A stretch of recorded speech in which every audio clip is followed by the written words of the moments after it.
Hi everyone. How's it going today? I hope you're all doing well and feeling good. It's always a pleasure to have you with me on my channel.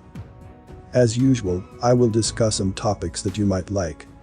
I understand that the quality of this video might not be the best, but I hope that the content is still understandable and informative.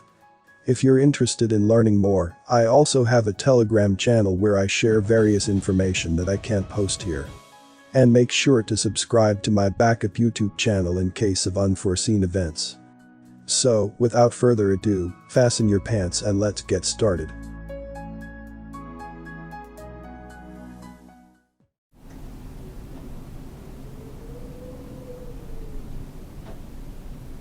There is a secret that is not widely known by Muslims, which is that there are actually two Kaabas. But the question is, where is the other Kaaba? For your information, Kaaba is a sacred place where Muslims gather to perform Hajj and Umrah, located in the city of Mecca, Saudi Arabia. Before continuing the discussion, I want to give a disclaimer that I am not an expert in this field, but I want to convey what I recently read. I hope my Muslim viewers can provide further explanation about this in the comment section. So, there is a statement in the Quran from Surah At-Tur, from verse 1 to 10, and what I want to highlight is the statement in verse 4, which states, "And by the sacred house frequently visited." According to the interpretation expert Tafsir Jalalain, the sacred house frequently visited, or Bayt al-Maqmur, is located in the third heaven, or sixth heaven, or the seventh heaven, which is located directly above the Kaaba, which is visited every day by 70,000 angels who perform tawaf and prayers there, and they do not return to it forever. In short, there are two interpretations of Bayt al-Maqmur according to modern interpretation experts. The first interpretation is that it refers to the Kaaba on earth itself, that is frequently visited by Muslims for Hajj and Umrah. The second interpretation is that Bayt al-Maqmur refers to the Kaaba of the angels, that is located in the seventh heaven, adjacent to the Arsh, or the place where Allah is, which is positioned parallel to the Kaaba on earth. And did you know, what I find mind-blowing is that, according to some Islamic scholars that I know, they say that the Kaaba on earth is parallel or perpendicular to the Kaaba that is on the Arsh, which means that the earth never rotates, or, it can be said, that the earth is the center of the universe. So, if indeed the Kaaba on earth is always perpendicular to the Kaaba on the Arsh, is it true that the earth is the center of the universe? What do you think? Before I continue the video, please give a like if you learned something. Also, don't forget to subscribe and click the notification bell so you won't miss any update. Finally, watch until the end to avoid any misunderstanding. Thank you.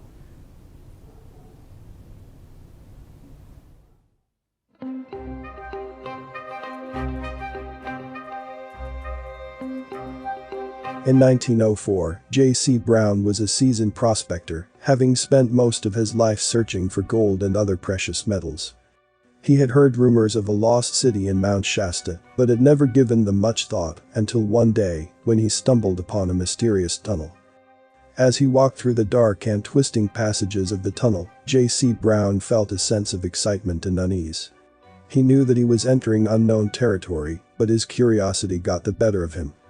He pressed on, following the tunnel for hours, until he finally emerged into a vast underground cavern. The cavern was unlike anything Brown had ever seen before. The walls were covered in strange symbols and hieroglyphics, and there were signs of ancient civilization everywhere. As he explored the cavern, J.C. Brown felt a sense of awe and wonder, but also a growing sense of fear. He knew that he was treading on ground that had been untouched for centuries, and he didn't know what secrets lay hidden within. Despite his fear, J.C. Brown pressed on, determined to explore every inch of the cavern. He wandered through dark passageways and climbed up steep, winding staircases, always following the symbols and signs that he found on the walls. And then, after hours of wandering, he came upon a room that took his breath away. The room was filled with tombs, each one containing the bones of a human being that was over 10 feet tall. J.C. Brown had never seen anything like it before. He felt a sense of awe and fear wash over him as he stared at the giant skeletons. He knew that he had stumbled upon something truly remarkable, but he also knew that he had to keep it a secret. For years, J.C. Brown kept his discovery hidden, fearing that if he spoke about it, he would be ridiculed or worse, that someone would try to take it away from him. But his obsession with a lost city never waned, and after 30 years, he finally decided to share his discovery with the world. He gathered a team of 80 people and set out to explore the lost city once again. But on the day of the expedition, J.C. Brown disappeared without a trace. Some members of the team claimed to have seen him enter a dark passageway, but no one ever saw him emerge. Could J.C. Brown have accidentally discovered a secret city that was being hidden by a group of organizations, or could there be another life or civilization behind the tunnel? What do you think?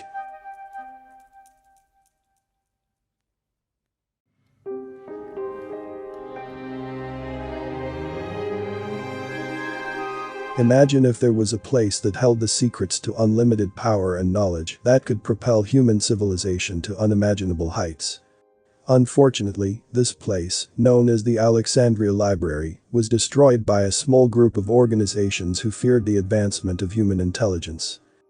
In its heyday, the library housed 70,000 manuscripts and blueprints, including the magical theories that were based on scientific logic, which could transform our understanding of magic forever.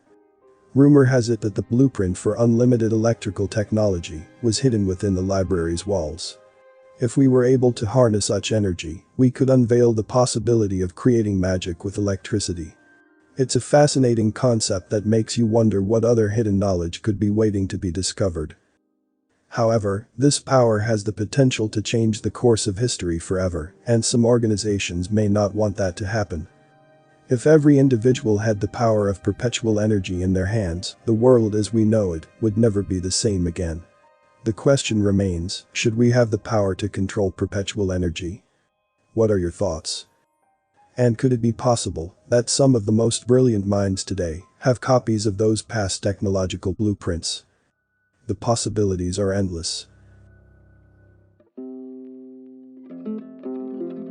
Now, it's time for me to hear from you. What are your thoughts on this video? If you found it interesting or informative, please consider giving it a thumbs up and sharing it with your friends and family. Remember, the more people know about these important topics, the better. Before we wrap up, I want to extend a huge thank you to all the individuals who dedicated their time and energy to research and gather the information presented in this video. Their efforts are truly commendable and have helped shed light on important topics that affect us all. Make sure to hit the subscribe button and turn on notifications to be notified when the next video is uploaded. Thanks for watching, and I'll see you in the next one.